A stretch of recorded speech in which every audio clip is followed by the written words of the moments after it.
Martha was a young mother, worn out, hungry, and with no place to call home. She clutched her sick baby little Aria tight against her chest. One evening, with nowhere else to turn, she walked into a fancy restaurant and gathered the courage to approach a stranger. "Please," she whispered, her voice trembling, "can I have the food you didn't finish?" She had no idea who this man was, but the quiet stranger's next move would change Martha's life forever. Who is Mr. Charles, really? And how could one small moment turn Martha's whole world around for her and her baby? Stay with me, because this story is about to take you somewhere you never expected. It was a warm, breezy evening in Lekki, Lagos. Inside native restaurant, the place buzzed with laughter, chatter, and the smell of fresh food mixed with cold drinks. The air was alive with good vibes. Waiters moved quickly between tables, balancing trays filled with steaming plates. But in one quiet corner sat a man, all alone, Mr. Charles. On the outside, he looked calm, but inside, he was broken.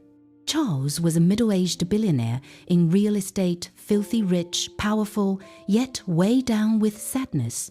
In front of him was a plate of fried rice and chicken and a tall glass of icy juice. He barely touched it, eating slowly, like his mind was somewhere else. His thoughts slipped back to the pain that never left. He muttered under his breath, 2 years, 2 whole years without you, without our little boy. His hand gripped the glass so tight, it almost shook. His heart was trapped in the past. Where are you now, he wondered. Do you still remember me? The chair across from him sat empty, but in his eyes, it wasn't. That chair still belonged to someone he loved, someone he lost. Their ghost lingered there, right in front of him. He stared at the chair, his eyes watery, memories of his wife and little boy flooding back. The pain came in heavy waves, crashing over him. "I remember that day at the mall," he whispered. His tiny hands, their laughter, their joy. I'd give anything to hold them again, just once more. His fists clenched. The food in front of him had gone cold, but he didn't notice. His own heart was frozen in a time he could never change. "One day," Charles whispered, his voice shaking, "I'll see you again. Until then, you live in me. Forever."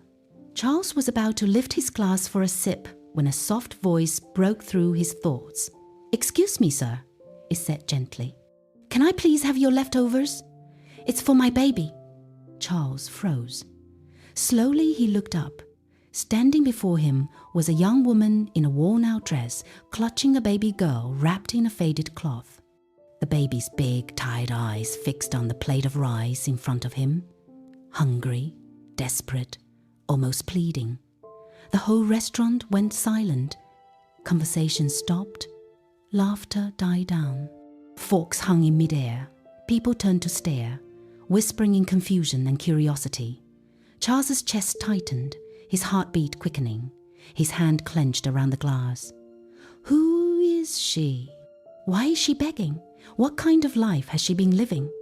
And then something inside him stirred, a feeling he hadn't touched in years. He looked closer at her face. All he saw was a weary, humble woman, a mother fighting for her child's survival. The little girl looked like she hadn't tasted real food in days. Charles's eyes softened. Slowly, he pushed his plate across the table toward her. "You can take the food, madam," he said quietly, his voice almost breaking.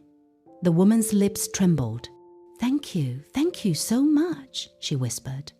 Her hands shook as she opened a small black nylon bag. Carefully, gently, she poured the food inside as though she was handling something sacred, something that could save them. She tied the bag tight, treating it like treasure. Charles couldn't look away. His eyes stayed locked on the mother and her child, as though time itself had paused around them. Who are they? Where do they live? How can I help? Without making her feel ashamed. Charles stayed silent. not knowing that this moment was the start of something that would change his life forever. "Thank you," the woman whispered again, even softer than before. "May God bless you, sir." She turned slowly and walked toward the restaurant's exit, clutching her baby tight against her chest, the nylon bag of food held close like treasure. Charles couldn't stop staring. His heartbeat quickened. Before he knew it, he was on his feet, quietly following her. He kept a little distance, far enough not to frighten her, but close enough not to lose her. She walked down a quiet side street, far away from the city's noise. Charles whispered to himself, "Where is she going? What kind of life does she have with her baby? Why isn't anyone helping them?"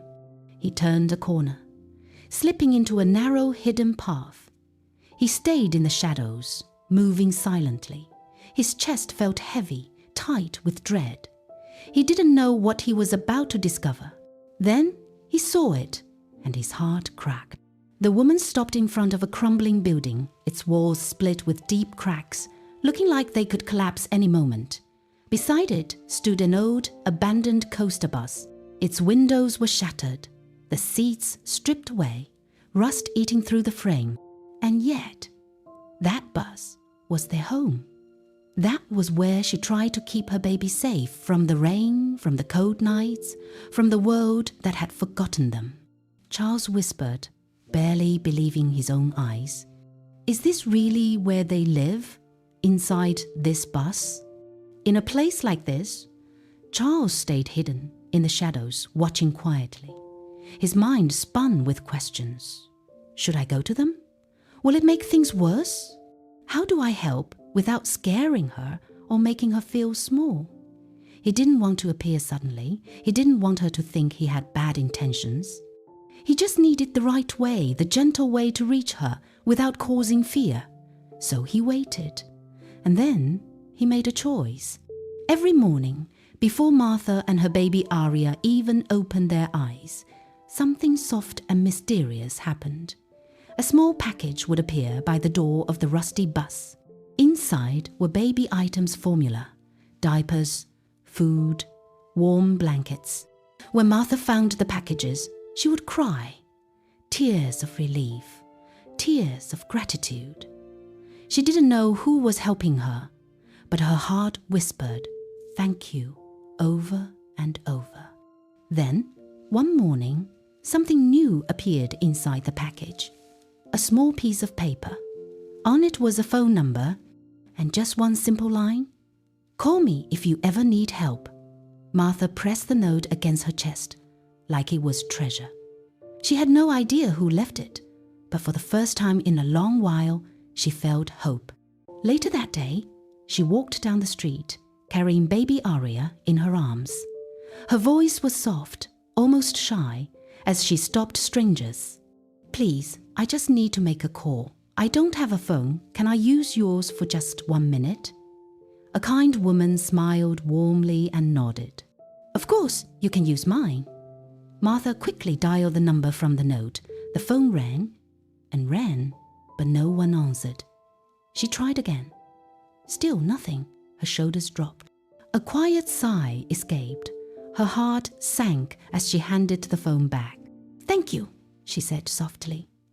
Then she walked slowly back down the road, baby Aria still in her arms, her thoughts heavy. Who has been helping me? Someone kind? Someone unseen? Someone who cares? Meanwhile, miles away, Charles sat alone in his office. The sun had already gone down, but Charles didn't even notice. Papers were scattered across his desk, yet his eyes weren't on them. He leaned back in his chair and let out a long, heavy sigh. His thoughts kept circling back to the woman and her child. "It's been over a week since I saw where they sleep," he murmured. "That old broken-down bus. No light, no safety, just a tiny baby wrapped in her mother's arms." Then it hit him like a wave crashing over his chest, his wife's face, his little boy's smile. He shut his eyes, pain pressing deep. What if that had been them? he whispered to himself. What if my own family had to sleep in a place like that? Wouldn't I pray for someone to step in? Slowly, he turned toward the window, his gaze firm now. I need to do something, right now. He reached for the intercom, pressed a button, and spoke clearly. Get Mr. David for me. I need to see him immediately. Mr. David was the man in charge of setting up homes. He made sure new apartments were spotless, furnished, and ready to welcome people. A few minutes later, there was a knock on the door. Coming, Charles called. David stepped inside, curious. Good evening, sir. Good evening, Johnson. Sit down, Charles replied. David sat quietly, waiting. Charles looked him straight in the eye. I want you to prepare one of our new apartments, fully furnished, everything a woman and her baby would need. Bed, cooker, baby clothes, blankets, food, everything. Do you understand? David nodded slowly. Yes, sir. May I ask, who is it for? Charles paused, his voice low but steady. It's for someone who doesn't know I'm doing this. A woman going through the worst time of her life. She's been living in an abandoned bus with her baby. I want to give her a real home. David's eyes widened. I understand, sir. I'll take care of it. One more thing, Charles added softly. If she refuses, maybe because she's afraid or doesn't trust anyone, at least I'll know I tried.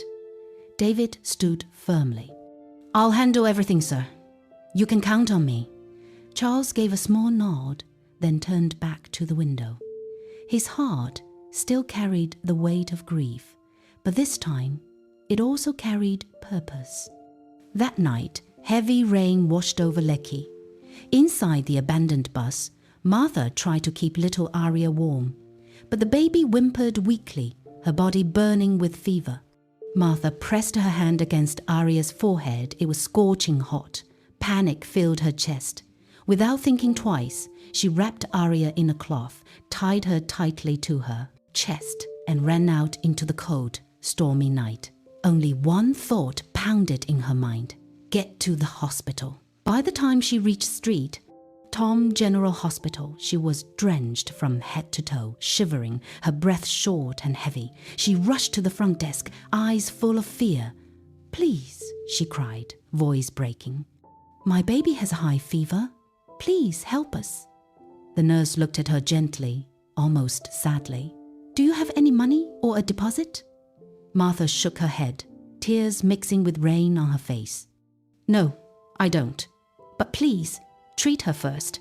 I'll find a way to pay later. Please, I beg you. The nurse lowered her gaze, regret in her eyes. I'm sorry, madam. It's the hospital's rule. We can't treat anyone without payment. Martha's legs gave way. She dropped to her knees right there, clutching Aria to her chest. Her voice shook with desperation. Please, I don't want to lose her. Her eyes darted around in panic, and then she saw it. A phone on the nurse's desk. She looked up quickly. Please, can I use your phone to call someone? It's an emergency. The nurse spoke softly. There's not enough airtime for a call, but you can send a message. Martha nodded quickly, desperate. Yes, that's fine. She dug into her pocket and pulled out the small damp piece of paper with a number on it. Though wet, the digits were still clear. Her hands trembled as she typed, Please help us. My child is very sick. We're at Street Thorne General Hospital. She pressed send, returned the phone, and sank into a chair in the reception. Outside, the rain pounded hard against the roof. Inside, Martha held Aria tightly against her chest. The baby was shivering now, her breaths weak and shallow.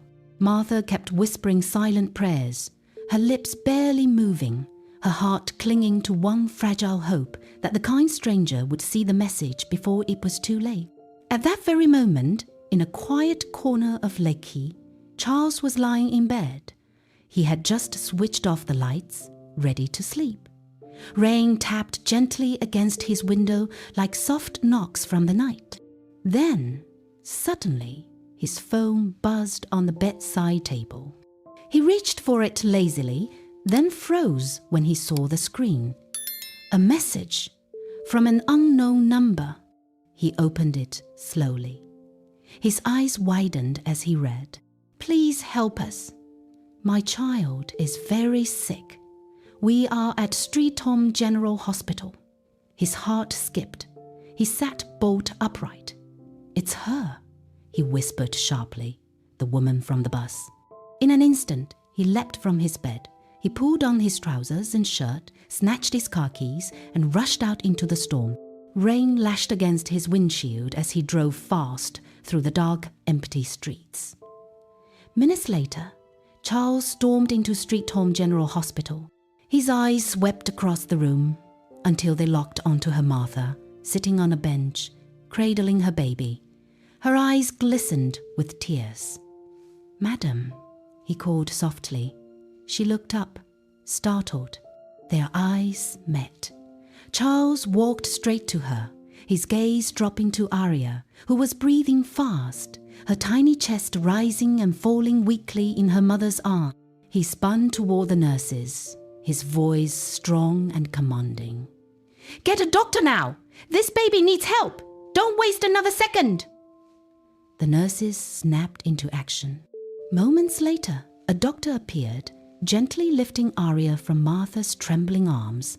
Martha followed close behind, tears streaming, as they placed her baby on a hospital bed and began treatment, medicine, IV drip, everything. That night, Martha couldn't hold back her tears. She turned to Charles, dropped to her knees, and sobbed. "Thank you, sir. Thank you so much," she cried. "You're truly sent from God. I don't know what I would have done without you." Charles quickly bent down and lifted her up gently. "Please, don't kneel," he said softly. He stayed for a while, making sure little Aria was properly cared for. He spoke with the doctor, then followed him into the office to settle all the hospital bills.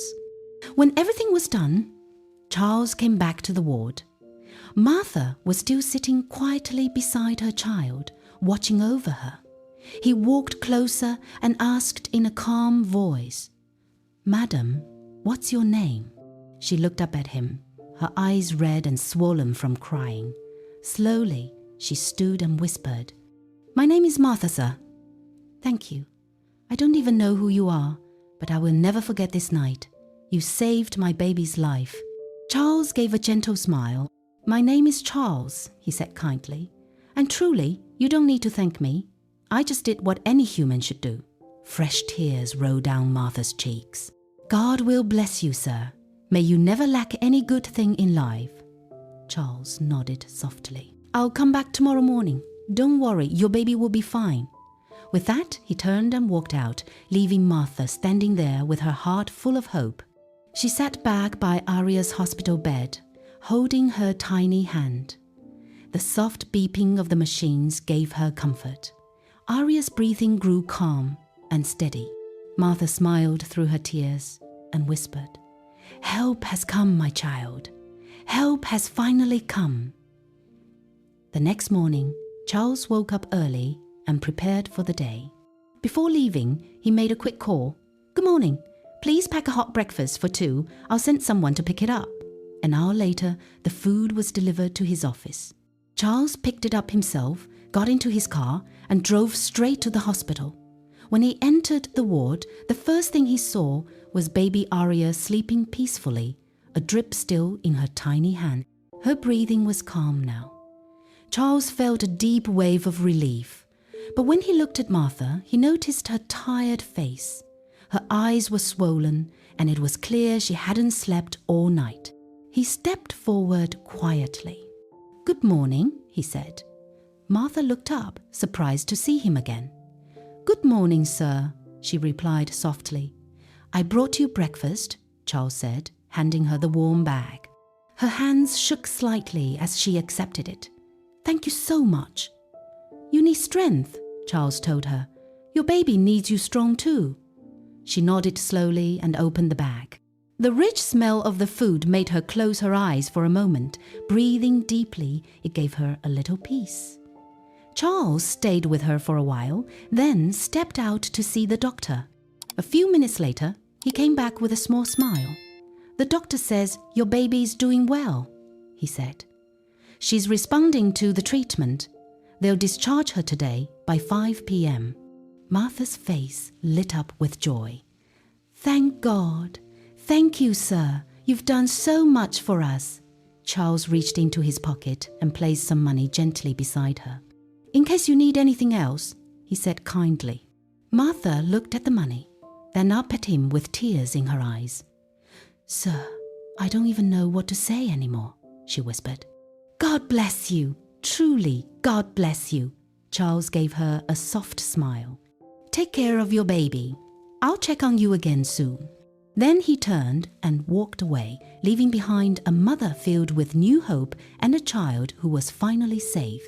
About 30 minutes later, Charles was back in his office, sitting at his desk, flipping through some documents. Suddenly, there was a soft knock on the door. "Come in," he said, looking up. The door opened slowly.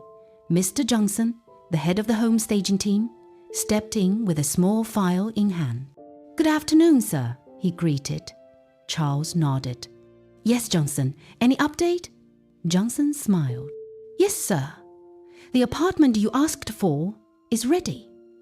We did everything exactly the way you said, fully furnished and set up for a mother and her child." Charles leaned back in his chair and nodded slowly. "Good. That's good." Johnson placed the file on his desk.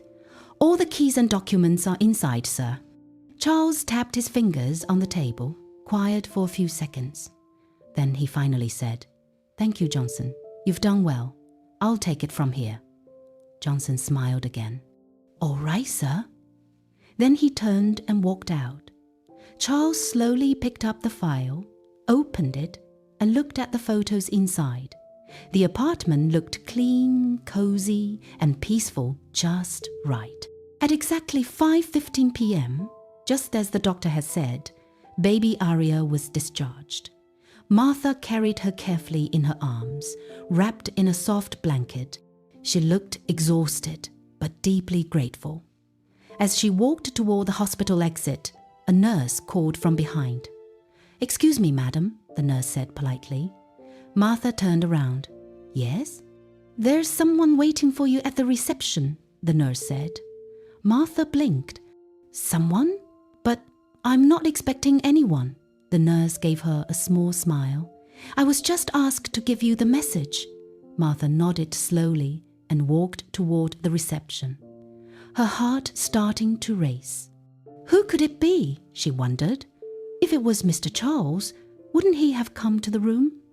She reached the front desk and leaned forward. "Please," she said softly. "I was told someone's waiting for me." The receptionist pointed to a man sitting nearby. "That man over there." Martha turned. The man stood up immediately. He was neatly dressed in a dark suit, his expression calm and respectful. "Are you Miss Martha?" he asked politely. Martha hugged Aria closer and nodded. "Yes, I am." The man smiled gently. "Good evening, Ma. My name is David. My boss sent me to pick you." Martha looked confused. "Pick me? For what? Who is your boss?" "Mr. Charles," David replied quickly. The moment she heard that name, Charles, Martha felt her body loosen. Her shoulders dropped, and she let out a small breath of relief. "Oh, okay, that's fine." David nodded gently. "He just wants to show you something. Please don't worry, you're safe with me." Martha looked down at Aria, then back at him. Something deep in her heart told her this man could be trusted. She nodded. "All right, let's go." And just like that, she followed him outside. She didn't know where they were going, but inside, she prayed it would be something good. They drove for about 25 minutes. Martha sat quietly in the back seat, holding Aria close, her eyes fixed on the window the whole time. Finally, the car turned into a quiet estate. The houses all looked neat, an identical painted cream and brown, lined with trimmed hedges. The place was calm, almost too calm. Martha's heartbeat quickened. Where are we? What is this place? The car slowed down and stopped in front of one of the houses. David stepped out first, then came around to her side. He opened the door gently. "Please, follow me," he said kindly. Martha nodded and stepped out, still carrying Aria in her arms. The ground was swept clean. The flowers by the front door looked fresh and green. Everything around her whispered peace. David pulled a key from his pocket, unlocked the door, and stepped aside. "Go on," he said softly. Martha walked in and froze. She stood in the middle of the living room, her feet rooted to the spot. Her eyes slowly swept across the space. Soft white chairs, bright curtains, dancing with the evening breeze. A big wall clock on the wall. Across the room, she noticed a kitchen already set up. Dishes, cups, even baby food neatly arranged on the shelves. The whole house smelled fresh like lemon and clean soap. It felt unreal, like she had stepped into a scene from a movie. It was beautiful. David turned to her with a gentle smile. He held out the same key he had used to open the door. "My boss said, 'This apartment is yours now.'" Martha just stood there, frozen. No words. No movement. She hugged Aria tighter against her chest, her arms shaking. She looked at the key in David's hand, then around the room again. And that's when it happened. The tears came. Slow, quiet tears rolled down Martha's cheeks, dripping onto the shiny floor. She opened her mouth to speak, but no words came. She tried again, still nothing. Her chest was heavy, overflowing with emotions too big for words. Her knees felt weak, almost giving way. At last, she managed to whisper, her voice trembling, "Please, please take me to him." 20 minutes later, the car pulled up in front of a tall glass building. Martha lifted her head and read the huge sign above the entrance, Charles Realty Holdings. Her heart skipped. She stared at the name, then glanced quickly at the driver. He hadn't said much the whole ride.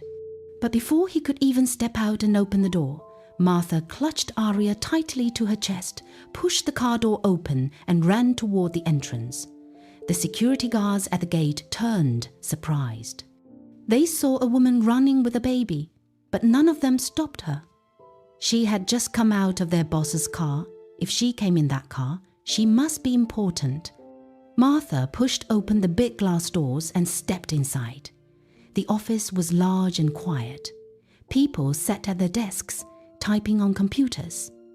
Phones ran softly in the background, but Martha didn't care. Her voice rang out, shaking but loud. "Where is he? Please, where is he?" Every head turned. The workers froze, staring in confusion. The secretary at the front desk stood up quickly and began walking toward her. But before she could say anything, the driver entered behind Martha, raising his hand calmly. "It's okay," he said in a steady voice. "Please take her to the boss's office." The secretary hesitated for a moment, then nodded. She pointed toward the last door at the end of the hallway. Martha didn't stop to think. She ran straight down the hallway and pushed the last door open. Inside, Charles was sitting behind his big desk, reading some papers. He looked up, surprised, but before he could even say a word, Martha dropped to her knees in front of him. Tears poured down her face as she cried out, her voice shaking. "Thank you, sir. Thank you. God bless you. You saved my baby. You gave us a home. I don't even know how to say it. Just thank you." Charles stood slowly, his face soft with concern. He walked around the desk, bent down, and gently lifted her to her feet. "Please, "Don't cry," he said in a calm, soothing voice. "What's the point of having money if I can't use it to help someone?" He looked into her wet, trembling eyes and spoke with quiet strength. "We all came into this world with nothing, and we'll leave with nothing. What matters is how many lives we touch while we're here." Martha wiped her face with shaky hands, still breathing heavily. Charles continued, his tone thoughtful. "A man can own 20 houses, but at night he can only sleep in one room. No matter how rich you are, you can only eat one plate of food at a time." Through her tears, Martha gave a small broken laugh. Charles smiled gently, trying to ease her heart. "I hope the kitchen was stocked?" he asked kindly. Martha nodded quickly. "Yes, sir. Everything was there, even things for the baby." "Good," Charles said with a nod. "I'll come by later to check on you. I'd love to hear your story, but for now, go and rest. You need it." Martha's voice dropped to a whisper, filled with gratitude. "Thank you, sir. I'll never forget this." Charles watched silently as she walked out of his office, her baby in her arms, a woman who had just been handed a second chance at life. It was a quiet Saturday morning. Inside the small but cozy apartment, warm sunlight slipped through the curtains, painting the room in soft gold. Martha knelt by the couch, her fingers gently tickling little Aria, who lay there giggling and wriggling. Aria laughed out loud, her tiny legs kicking with joy. Martha's heart swelled. This was the first time in so long she had seen her baby so happy, so alive, so safe. Then came a sound, a soft knock at the door. She froze, listening. It came again light, but steady. Who could that be? She wondered as she slowly walked over. She opened the door carefully, and there stood Mr. Charles, dressed simply, holding a small gift bag. "Good morning," he said with a warm smile. Martha blinked in surprise, then quickly stepped aside. "Good morning, sir. Please come in." "Thank you," he said, walking inside. He looked around, his smile growing. "You've made this place feel like a real home." "I try," Martha replied shyly, her voice low. "Thank you again for everything." Charles stepped closer to the couch and saw baby Aria staring at him with wide eyes. He bent slightly, waved, and said softly, "Hello, princess." Aria blinked at him, then gave a tiny smile. Charles' face softened. He handed Martha the gift bag. Just a few things for her, some toys, baby clothes, and a little fruit. "Thank you, sir," Martha said quietly, her voice thick with gratitude. They both sat down. For a while, silence filled the room, gentle and unhurried. Then Charles looked at her, his tone gentle but serious. "Martha, if you don't mind, can I ask you something?" She nodded slowly. "How did you end up living in that old bus with your baby?" Martha lowered her gaze, staring at her hands. Silence hung heavy in the air. Charles noticed and spoke softly. "If you're not ready to talk, that's all right, no pressure." But Martha quickly shook her head. "No, I'm ready. I've got nothing to hide." She looked at Aria, then back at Charles, her voice trembling. "It's a long story," she whispered. "I'm here," Charles said gently. "Take your time." Martha took a deep breath, steadying herself, then began. "I was in a relationship with a young man I met back in school." Charles nodded, his face calm but focused, listening to every word. "We were together for about 4 years, Martha began, her voice low. "But there was always one problem. His mother never liked me. No matter what I did, she just didn't want me with her son." She stared down at her hands, her voice breaking into a whisper. 6 months after we graduated, his uncle got him a visa to travel abroad. 2 nights before he left, something happened between us for the very first time. Her voice grew softer, almost trembling. This baby, Aria, she came from that night, Martha said, barely holding back her tears. Charles leaned forward, his eyes locked on her, listening with full attention. I didn't even know I was pregnant until a month after he had already traveled, she continued. I tried to reach him. I even went to his mother's house, hoping she'd help me contact him. But instead, she chased me away. Martha shook her head slowly, pain flashing in her eyes. She screamed at me, told me to leave and never come back. She sighed deeply. Back then, I didn't even own a phone. So there was no way for him to reach me either. The only chance I had was to somehow find his number and borrow my mom's phone to call him. Martha's chest rose as she took another deep, shaky breath. When my mom found out I was pregnant, it broke her heart. She had struggled so hard to put me through school all by herself. My dad left her when she was pregnant with me. She never saw him again. I've never even met him. Her tears fell freely now. So when I came home, pregnant, unmarried, she felt like history was repeating itself all over again. She wiped her face quickly with trembling hands. She was angry, hurt, disappointed. She told me I had destroyed everything she worked for. And then, Martha's voice cracked. She asked me to leave. Charles stayed quiet, his eyes never leaving her face. I stayed with a friend for some time, Martha went on. I picked up small jobs here and there just to survive, but when I got to 8 months pregnant, my body couldn't handle it anymore. My friend was also struggling, Martha said softly.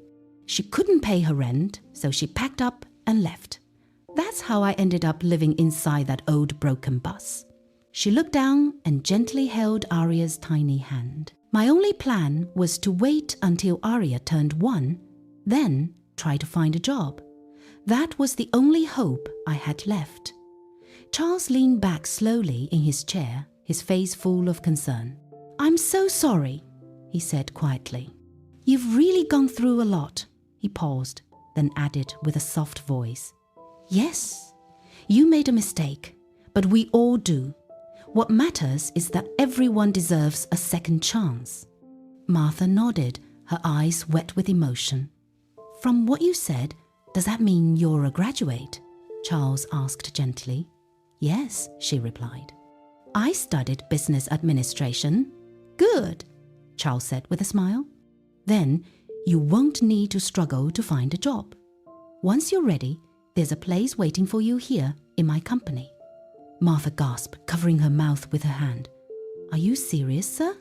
Charles nodded firmly. Until you're ready, I'll also send you a monthly allowance. You and your baby will never suffer again. Martha broke down, tears streaming freely down her cheeks. Thank you, sir. You've given my life a whole new meaning. Charles stood, walked over to the window for a moment, then turned back to her. We'll also go visit your mother, he said gently. She's still your mom. And Aria is her granddaughter. I believe she still loves you, she just needs some time. Martha nodded, slowly, her voice trembling. I hope so, Charles continued. And we'll also try to find your baby's father. He deserves to know he has a child. Martha looked at him, her eyes full of gratitude. Thank you, Mr. Charles. Thank you so much. I never thought I'd find help again. Charles glanced at little Aria and smiled warmly. You're not alone anymore, neither of you. And just like that, a brand new chapter began in Martha's life, one filled with hope, kindness, and second chances. One bright Saturday morning, Martha stood by the window of her cozy apartment. She wore a simple but lovely dress. Her face looked calm, peaceful, and ready. It had been a whole month since she moved into her new home, and today she was finally prepared for something important, going back to see her mother. Right at 8 a.m., there was a soft knock on her door. Martha opened it, holding Aria in her arms. Mr. Charles stood there with his usual gentle smile. "Are you ready?" he asked. Martha nodded softly. "Yes, sir. Thank you for this." "Let's go," Charles said with a gentle tone. They got into the car and the driver pulled out of the estate. The trip took a little over 2 hours before they finally arrived at a quiet little village. Martha stared out of the window, and as soon as she recognized the road, her heart began to race. The car turned into a small compound with an old painted house. A woman in her early 60s was outside, sweeping the yard. She looked up, shocked to see a car pulling in. Her broom slipped from her hands as she froze. "Martha?" she gasped. Martha smiled softly, her voice breaking. "Mama?" In an instant, her mother dropped everything and ran to her. She wrapped Martha tightly in her arms. "My child," she cried. "I'm sorry. I'm so sorry. I was overwhelmed. I didn't know what I was doing." Tears streamed down her cheeks. "I looked for you everywhere. I checked every place I could think of, but you were gone. Since the day you left, I haven't had peace, not even for one day." Martha's voice trembled. "It's okay, Mama. I understand. You were hurt. I disappointed you." Her mother slowly pulled back and wiped her face. She glanced at the baby in Martha's arms. "Is this my grandchild?" she asked softly. Martha nodded, her eyes wet. "Yes, Mama, this is Aria." Her mother gasped again, fresh tears filling her eyes as she reached out to hold the baby carefully. "She's so beautiful," she whispered.